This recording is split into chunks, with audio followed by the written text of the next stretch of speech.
Welcome to Rising Tide Startups, where today's most exciting startup founders share their stories and strategies. They also deliver tangible lessons learned along the way that you can apply to your own startup. Each episode is a true masterclass. Make sure you take notes. Take it away, Kevin. This is Kevin Pro with another episode of Rising Tide Startups. And my guest today is Elie Nieves. Antonio, thanks for joining us on Rising Tide.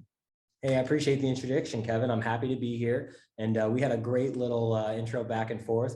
But like I said, I really appreciate you being a resource in this space for other entrepreneurs. So I'm such a pleased person to be here on your podcast today. Well, man, I appreciate that. And yes, we did have a great little pre-chat here before we hit the record button. But man, if you and I were meeting at a networking event, how would you introduce yourself to me? Oh, that's a good question. That's a great question. So if I was at a networking event, I haven't been to those in quite a long time. I've been so in the trenches of building this brand out. But if I was to introduce myself today, it's a lot different than before I started the business. So that's kind of hard for me to think about. I would say that I'm a owner of a kids entertainment brand that is looking to grow. That's a quick way to introduce myself. So a kids entertainment brand, you're going to tell us a little bit more because now you left us in suspense. So yeah, exactly. Why generates a follow-up. That what is that brand? That's exactly what I'm hoping for. So, we have developed a brand that is unique for kids in the inflatable space. That's the quick way to say it. And the exciting way to say it is I am the designer, manufacturer, and operator of the world's biggest bounce park.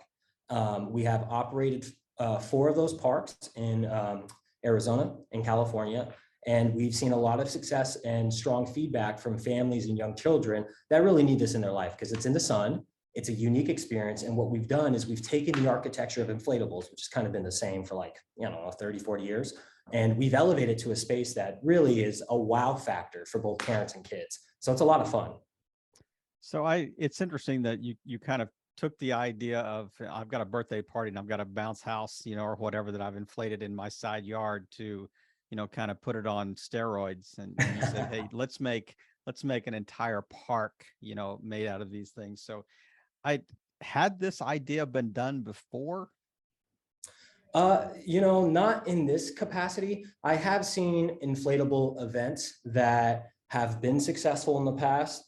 I have studied other children's base events. I learned a lot about what I thought that they were doing incorrectly and how I thought that I could bring my previous experience as a selfie museum operator, which is what I did before I pivoted during COVID. We ran really, really large and unique selfie museums that had 40 roughly unique exhibits where, young kids and millennials can take photos, share those online.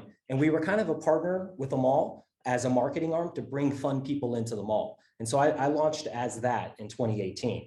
Now, what I learned there with the selfie museum business, I really brought to this inflatable business. Yeah. We wanted to be wildly creative. We wanted to do stuff people have never seen before, but we really wanted to stand by the parent and children experience in the entertainment space and offer that as something unique to malls, because we think, this idea of walking into a retail space over and over and over in a mall space really doesn't create a good experience for the consumers. And so the malls really agree with that. And they've given us a lot of trust and respect in building out some big spaces that are roughly, 20,000 square feet indoors, but also they've given us, 40,000 square foot lots on parking lots in major tier 1 malls throughout Southern California to activate them during COVID and right after COVID as kind of like a community engagement for children and young families.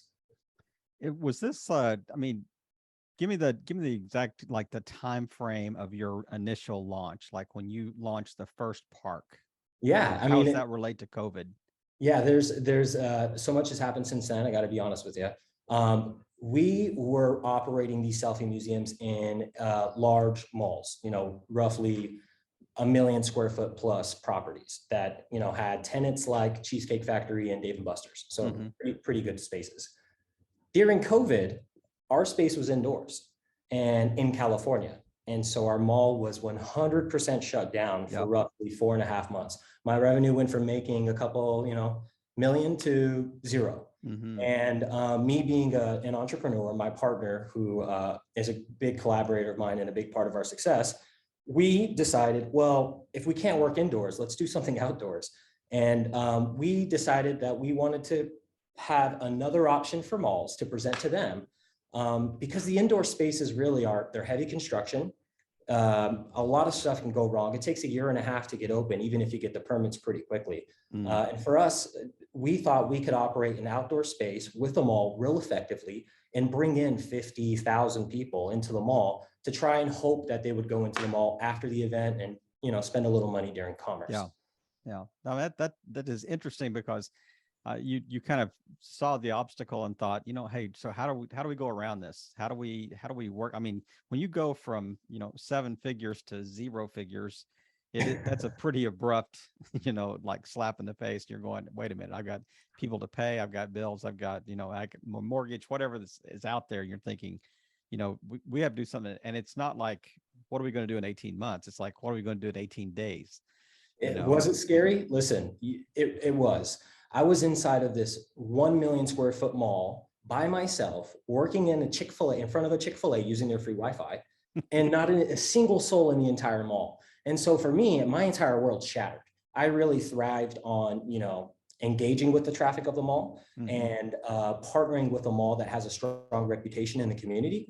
And so for me, I was extremely scared. Luckily, we have a strong desire to really deliver unique stuff. And my partner and I, instead of giving up and waiting for the process to end, we went ahead and developed 2 different concepts. One that we're still operating the indoor space in. We have that store for 10 years, at the least 20 years with our option. But the outdoor park is unique because it's kind of like a circus. It moves every 3 months from mall to mall. And we've seen a lot of success with people posting not only us, but tagging the mall as well. And so for the mall, it's like an injection into their social media and their buzz profile online, because all of a sudden you've got all sorts of moms, community leaders, and influencers posting about this space that, would never tag a mall previously if they had not gone to an event like this. And is there collaboration between the stores and your brand? Like, if a mom brings a kid, or kids to go to FunBox, the Dave & Buster says, hey, you get a 25% off coupon, or something like that. So there's this kind of cross pollination type thing. I wish that, Dave & Buster's was willing to do some cross promotion like that. Unfortunately, we haven't seen a strong feedback from some of those brands in participating with this. What we have seen is participating with the individuals in the mall. So not Dave & Buster's, but right, not Dave & Buster's. Not corporate, but the individual operating managers and operators. That makes sense, because it is a pretty localized, event for that particular mall. But it's interesting, because you answered a question that I was just about ready to ask you about. I mean, are these static, or are these kind of dynamic locations? And you said, hey, every 3 months or so, we're picking up stakes. It's kind of like the circus is moving from town to town here, the old kind of carnival atmosphere that says we're just going to go from county seat town to county seat town and have the fair there. But is there a disadvantage to that with as far as like, moms would love to bring their kids there once every 2 weeks or something like that, and then it's gone? Listen, I can tell you, and it's a good problem that we have in Woodland Hills specifically, which is the first place we launched the world's largest bounce park. After we left, roughly 5.5 months after, if I look into the analytics from our Google business profile, we had about 48,000 people searching up that specific location every month. And so, would this work as an all year round business? I think it would, but that depends on the market. California is pretty unique. We have great weather all year round. And so, like I said to you in our little introduction, weather is not my friend. It really is not. Now, in California, I've been pretty lucky that 80 to 90% of my events where we're actually operating outdoors have been pretty decent weather. I've had my fair share of bad windy days and rain dropping on us before an event. It's a lot of hard work, but we roughly have to shut down 1 or 2 events in the morning. My team works really hard to get the water out and make sure that the event is safe for the rest of the day. If we do have a rain delay or a weather event, we have a unique policy. I'm a father, you're a father. And so you and I kind of connected on that earlier. One thing that I know is stressful when you're taking your kids to events is if you ruin the day, you're the bad guy. And so what we do is we actually allow parents to come back, use their tickets again. If they show up late, we give them a grace period of getting into the next session. And it has been very relieving to answer a phone call from a parent who's in the car. You hear their toddler in the back screaming at them because they're 5 minutes late. And you say, don't worry, ma'am, we're going to take care of you. And she goes, you just feel that weight just drop off of her. And so it's been strong that since I've had a kid, I can relate to that now. So I'm pretty thankful that I've become a father since I've launched this business. It certainly it makes you a little more empathetic, as for other parents for sure. But you can hear it in the voice. Once you have a kid, you hear it in the parent's voice. No doubt. No doubt about it. I looked online and kind of watched some videos, and even you getting some really good like local television, coverage as well for the, for your concept and events. But have you thought about like branding it? Is there a Disney theme? Is there a Star Wars theme? Is there something like that versus just kind of more the generic, bounce cat, or I guess inflatable type thing? So that's a good question, Kevin. So we have actually developed our own unique universe of characters. What has made my bounce park unique compared to other inflatable parks is I have developed, a world of roughly 46 characters that are placed within the bounce park that are interactive, engaging, and are part of the obstacle experience, some of the challenge experiences for the kids. And you'd be amazed at the difference adding characters into an inflatable does for the children. It takes it from just being a bounce house to being this fantastical wonderland. You and I just see a piece of plastic with some printed eyeballs on it. But for the kids, they're running up to it, they're kissing it, they're high-fiving it. I see kids tie some of our inflatable bears around their back like a cape, and there's 5 or 6 other kids chasing them right behind like they're playing hide and seek or tag. And so it really brings a lot to the experience for the kids. When we do these uniquely branded stuff on our own. We do have an interest in doing some stuff for instance, like if the Los Angeles Rams wanted to activate the community here, we would be interested in doing something with them on a major level, but I don't think that would interrupt what we're trying to do here. Right. And if, you grow this enough, I mean, it has, it can spin off all kinds of things, whether it's merchandising or your own TV show or whatever that particular thing is, video podcast, whatever you would decide to do. But when I was looking at the one news report, and it was a kind of a panoramic, across the front end of this experience. Oh yeah, it's a great piece. The NBC LA piece. That's exactly the one I was referring to. But it was interesting how complex the structure was, and just how. I'm thinking, you can just picture, dozens of kids running in different directions. And, I'm thinking there's so much to do in such a, kind of a compact area. I mean, relatively compact. I mean, it's what the size of a half a football field or whatever it is, but it's, it just seemed like it had a lot of diversity and a lot of different activities, built in. Yeah, that's what we were hoping for. So I'm glad that you got that feeling. With the inflatable park, we really wanted to appeal to all ages. We wanted to appeal to a parent who is looking to just get some cute content of their kids because they love showing them off. We wanted to appeal to a 3-year-old who's been stuck in the house because of COVID. But also it was really important to do something that wowed the teenagers, right?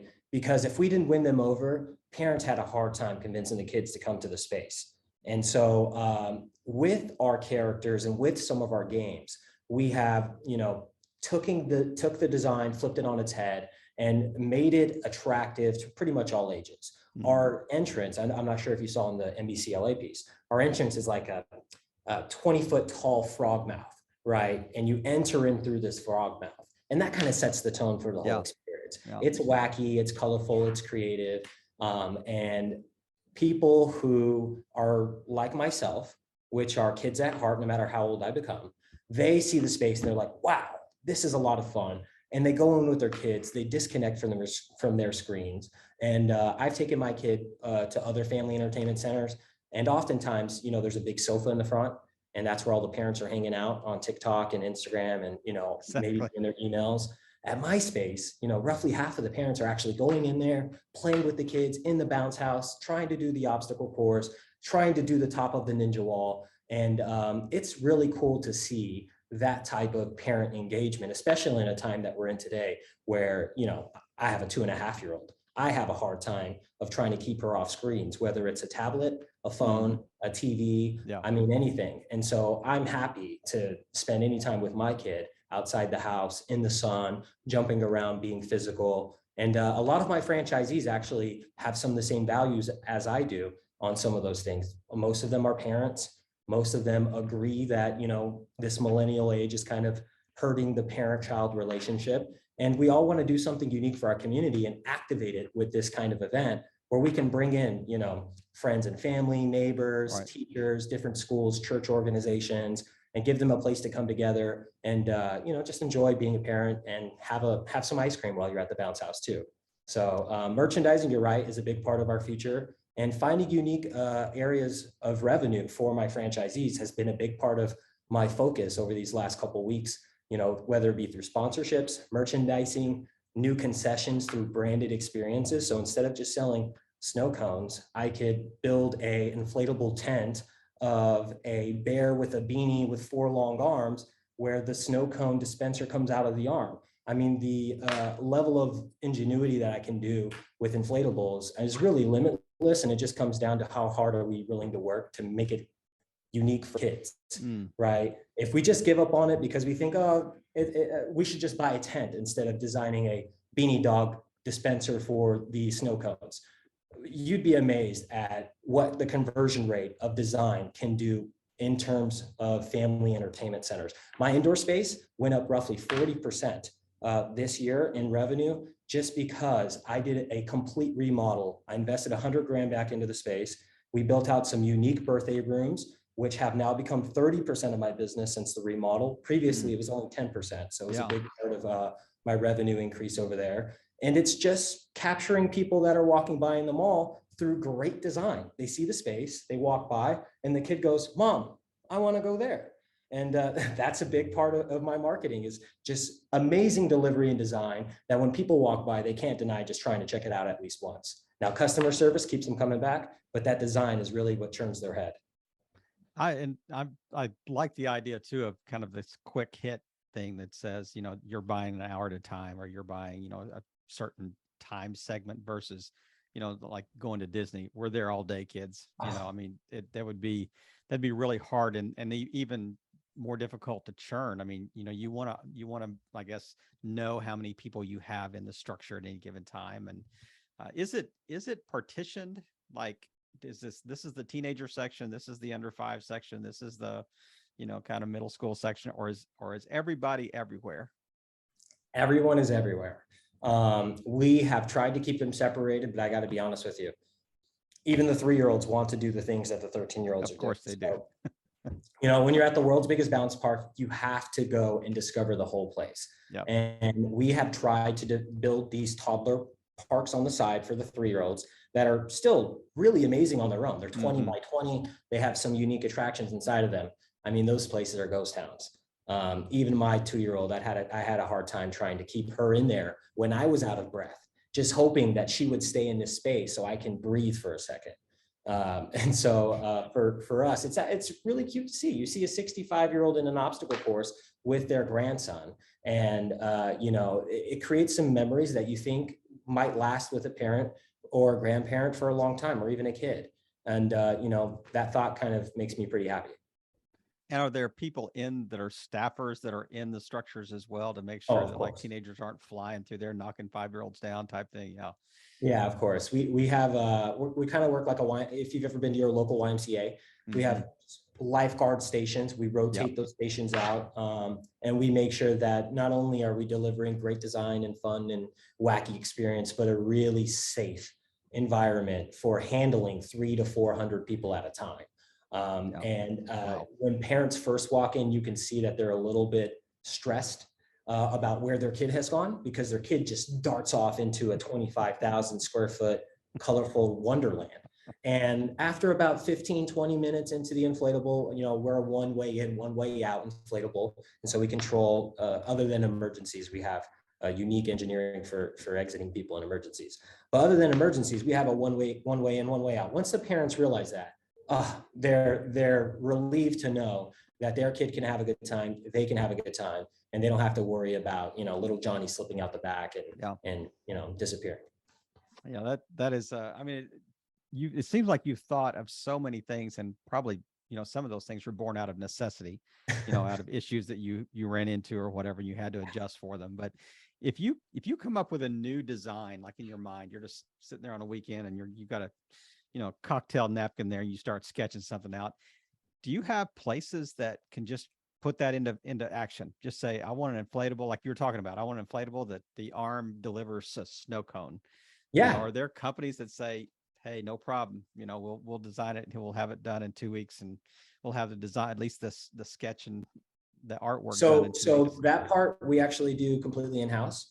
Wow. And that's a strong part of the secret sauce here that we deliver. We have a really unique creative team here. Not only that, but I have a strong infrastructure behind us to back it up. My manufacturing arm is roughly a 3 million square foot manufacturing facility, and their design team alone, is upwards of 50 people on their design team. We have a really strong relationship with them. And I'm proud to say that if I was to sell our current mega park, which is the world's largest bounce park, they can build 3 of those a month and deliver them at a high quality construction level. And so for us, it's important for me as I begin to scale to have that in my back pocket, because as you know, there's 50 states and I can't cover all 50 with 2 parks, right? Yeah. And I need to be able to scale the world's largest bounce park in an efficient manner. And so we're really proud to say that we can build 3 of these parks, deliver 3 of them a month if need be. Hopefully I don't grow that fast, because I am enjoying the process of really just figuring out all parts of the business. I have worked the cashier level all the way up to figuring out what's a safe way to run a specific game and hanging out there for 3 hours with the kids. And for me, it's like almost, I feel like Walt Disney. It's a lot of engineering, science, math, operational stuff, dealing with regulatory officials. Yep. Unique manufacturing processes that are not available to other inflatable people. For me, I feel very excited, because we have an opportunity to not only scale this park, but also bring innovation to the space that really hasn't been done in quite a long time. I can only imagine that like manufacturing, I'm guessing would be in China. I'm guessing that would be the location that you would have these, because I mean, especially at this scale. A scale. That's the only way that the only way that I think you could get it done, at least at that level. And I'm proud to say, I've spent months in China. I've met with over 100 factories myself before COVID.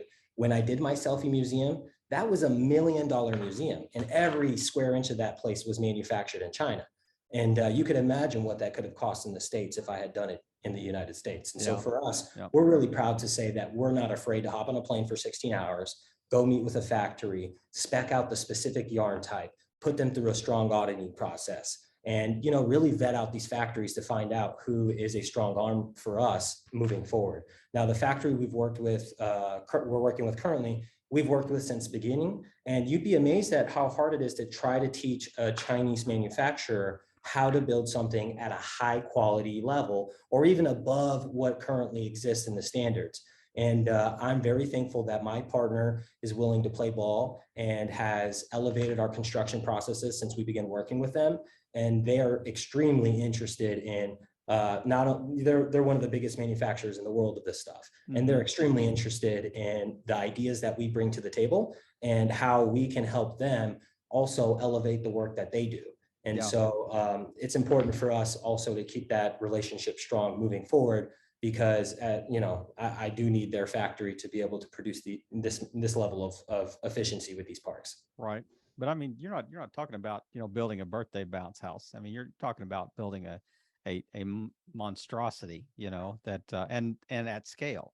You're saying, hey, we're only building 2 right now, but we have plans on the whiteboard, in the secret office back there that has, one of these in, our multitudes. I mean, you were talking about, going to additional states, but I'm thinking just California alone, I mean, how many could that state by themselves, San Diego, Los Angeles, San Francisco, Yeah, just different cities. we've identified quite a few markets out here. Yeah. And we're going to be opening 2 or 3 before the end of this year in Southern California.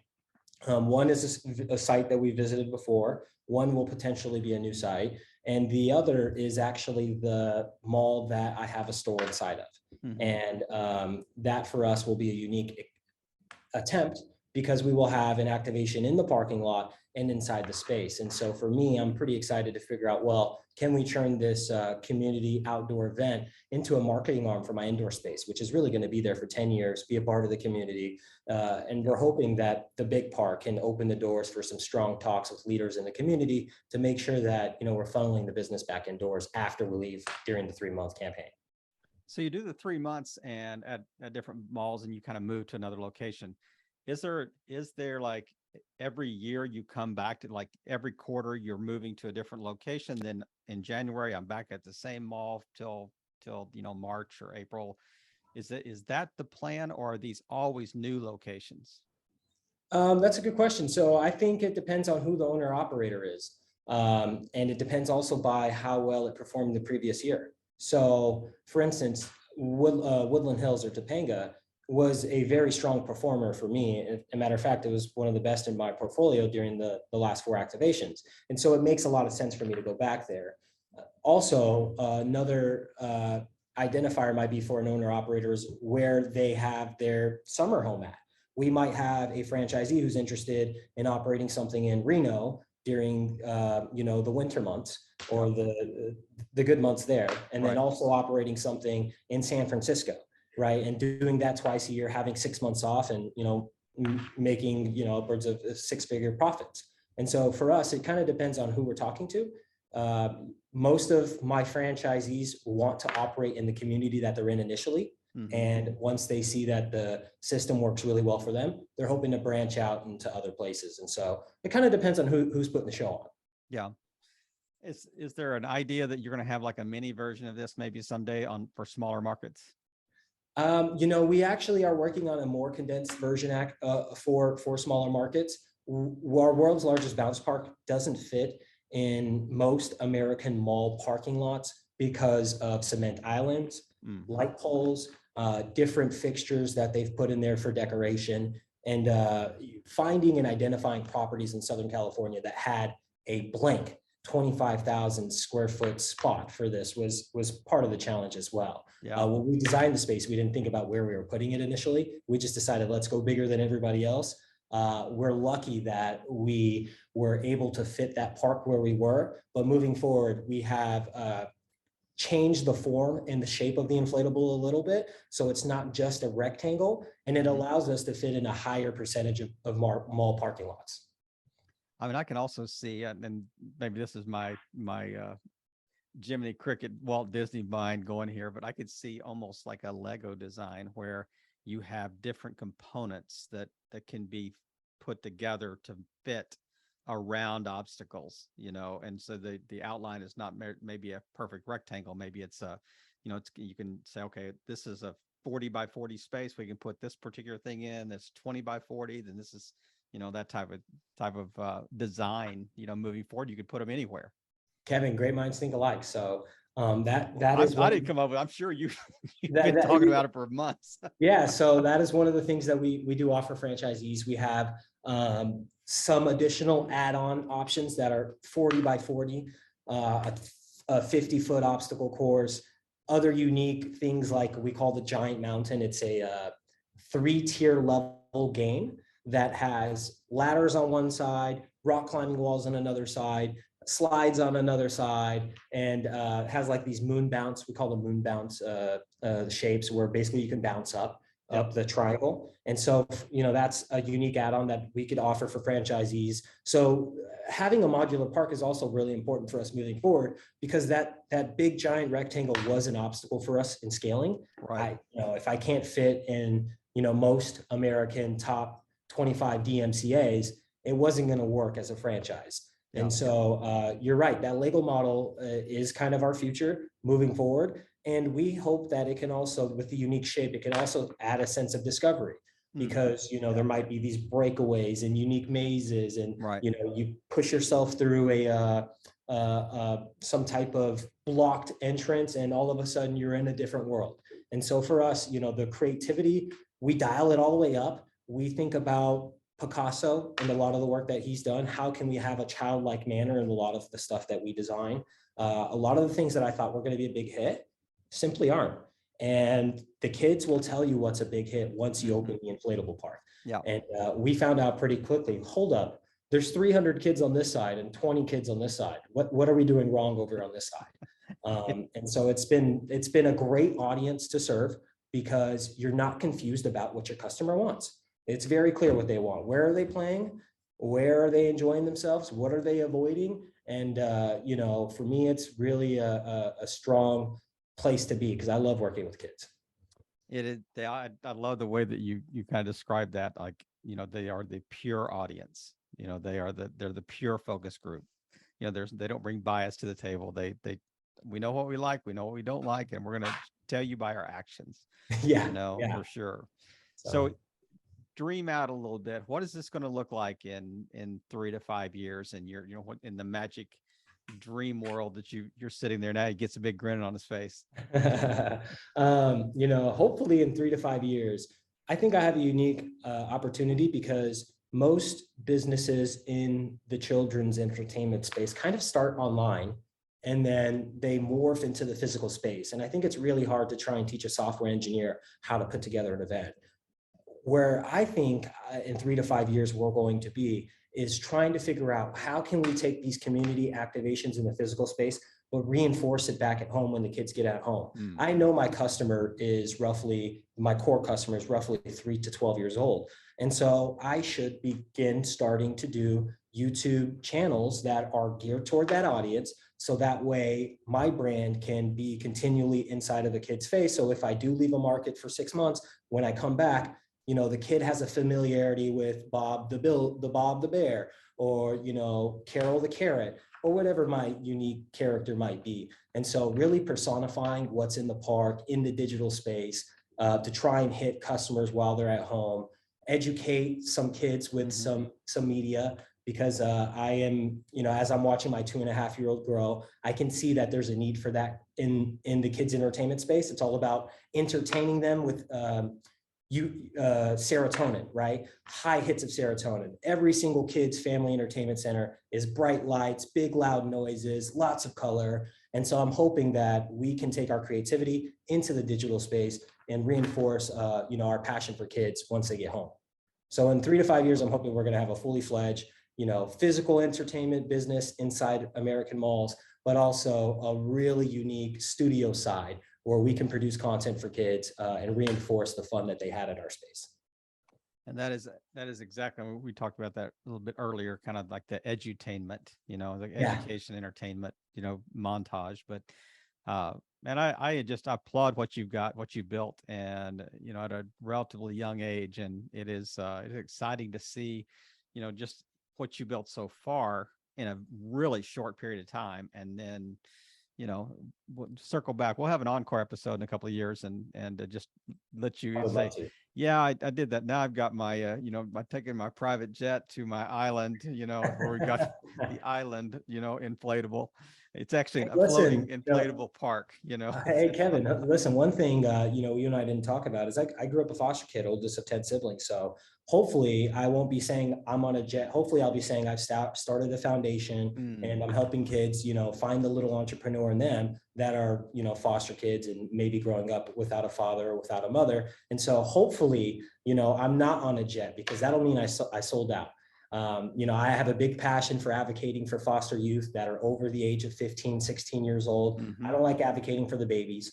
All the attention and money goes there. I love going for the teenagers because they need the most help. And I think, you know, they're getting ready to go to college, find a job, start their life, and deal with relationships. And they don't have a parent to back them up and help guide them in certain areas. And so for me, hopefully I'll take what I learned from this business and I'll, use that as a platform to advocate for that age group and maybe start something unique for them, because I think that that's an age group in America that's not really served well. And, they're part of the most important group. They're getting ready to enter our workforce within the next 3 to 5 years, and they don't have a lot of resources available to them. So hopefully that's what I'll be doing.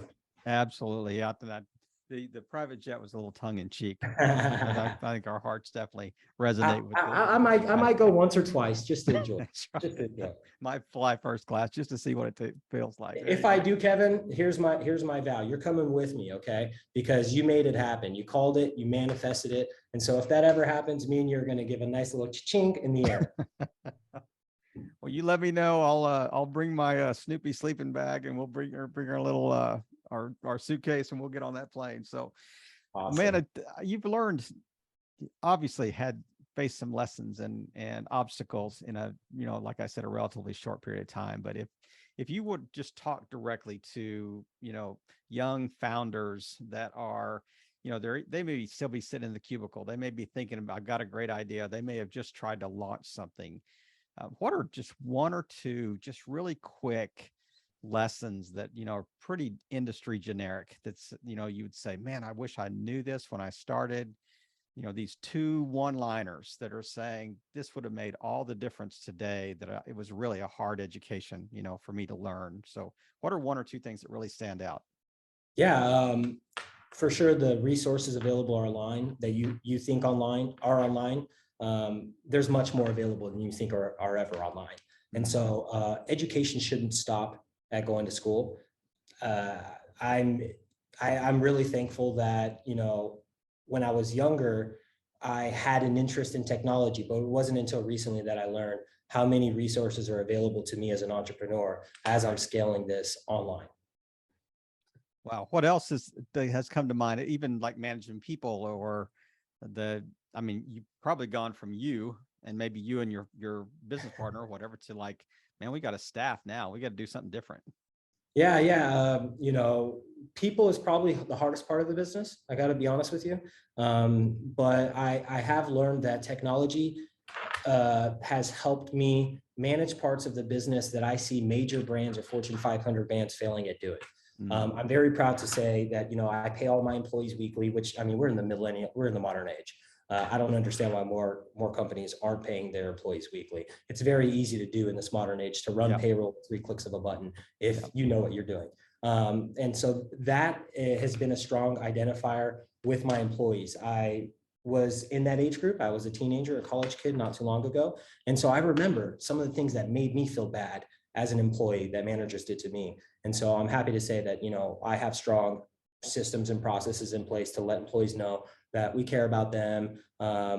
We make sure that if there is ever an issue, all of my employees have a direct access to reach me. Unlike some of these, I've read a book from the founder of Pandora, Jasper Smart. And, one thing that I made sure to do and follow in his footsteps is, make sure that you're available to some of your employees, especially at the lowest levels. You never know what's going on when you're not around. That's great advice. And there's obviously constraints, but I think that the whole idea to actually have their ear at all levels is a great lesson to know. But man, what a great time to chat today. I appreciate you kind of unpacking your story and just walking us through and, kind of casting imagination, not just vision, but true imagination, in retelling the story through this interview. And it is just exciting to see. And I just really appreciate you taking the time today and just really playing your part in helping all boats rise in a rising tide. Antonio, have a great weekend. Thank you. You too, Kevin. I appreciate it. Thanks for having me. Another episode in the books. We hope you heard some great takeaways. Don't forget to subscribe and leave a 5-star review on iTunes and YouTube. As always, thanks for listening to Rising Tide.